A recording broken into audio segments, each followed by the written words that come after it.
ভাই তোরা যোগ্যই না সেমিফাইনাল খেলার। সেমিফাইনাল কি ভাই, এরা ক্রিকেট খেলারই যোগ্য না। এই প্রথম জীবনে বাংলাদেশ হারাতে অনেক খুশি হয়েছি। তোরাই সেমিফাইনাল খেলার যোগ্য দল, যারা যোগ্য তারাই গেছে। অভিনন্দন আফগানিস্তান, বহুত কষ্ট কইরা বহুত সংগ্রাম কইরা জিতছস। কি দিন আসলো ভাই, রাত জাগে ইন্ডিয়ারে সাপোর্ট করা লাগে। উর্মিয়া বাদ দাও, কি দিন আইলো, রাতে না ঘুমায় মায়ের দোয়া ক্রিকেট টিমরে সাপোর্ট করা লাগে। আমি ভাই আমার সর্বোচ্চ দিয়ে চেষ্টা করেছি আফগানিস্তানের পক্ষে। আমি ক্রিজে এসে 7টা ডট বল খেলেছি, 19 বলে 42 লাগতো, আমি তার 9 বল খেয়ে দিয়ে এসেছি 6 রান করে। ও ভাই, আপনার এই অস্কার দেওয়া উচিত ভাই। আপনার এই ঋণ আমরা কোনোদিনও ভুলবো না মাহমুদুল্লাহ ভাই। মাহমুদ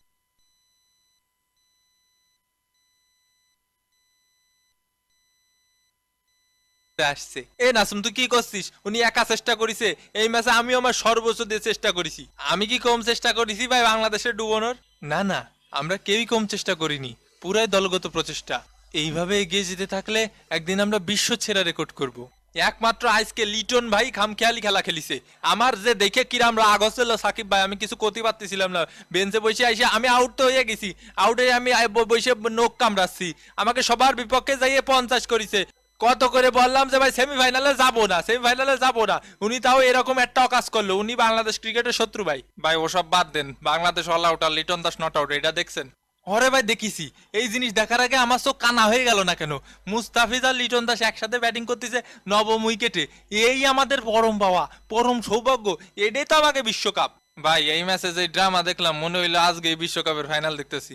একটা মোটে কাজ দিছিলাম তোকে, যে ম্যাচটা খালি জিতে আয়। কেন এত হুটোপাটা করতে হবে কেন তোকে? আর তোকে সেমিফাইনাল যেতে হবে কি করতি? তোকে সেমিফাইনাল কি কাজ? তোরা আইসিস শিখতি, খেলা শিখে চলে যাবি। তোকে টার্গেট হলো 2080 সালের বিশ্বকাপ। না ভাই, আপনার ভুল আসছে। আমাদের টার্গেট সবসময় পরবর্তী বিশ্বকাপ। ওই হইলো, নিজেরা তো ডুবলি, আমাকে নিয়ে ডুবলি। ওই ভাই, বাংলাদেশ কখনো একা ডোবে না, সবাই নিয়েই ডোবে। এটা আমাদের দেশের মানুষের স্বভাব। যাই হোক, বাংলাদেশের পক্ষ থেকে যে দলগত প্রচেষ্টা দেখলাম, এরা যদি উল্টো দিকে না করে সদের দিকে করতো, তাহলে বাংলাদেশও হয়তো সেমিফাইনাল খেলতে পারতো। জন্মের পর থেকে এরকম সহজ সমীকরণ দেই নাই, 12 ওভারে 115 রান করলেই সেমিফাইনাল। তো যাই হোক, আফগানিস্তানের জন্য অনেক অনেক শুভকামনা। যোগ্য দল হিসেবে ওরা সেমিফাইনাল উঠছে, আর আমি সেমিফাইনালে আফগানিস্তানের সাপোর্ট করবো। আর মায়ের দোয়া ক্রিকেট টিমের আত্মার মাগফিরাত কামনা করছি। ইন্না ইল্লাহি ওয়া ইন্না ইলাইহি রাজি।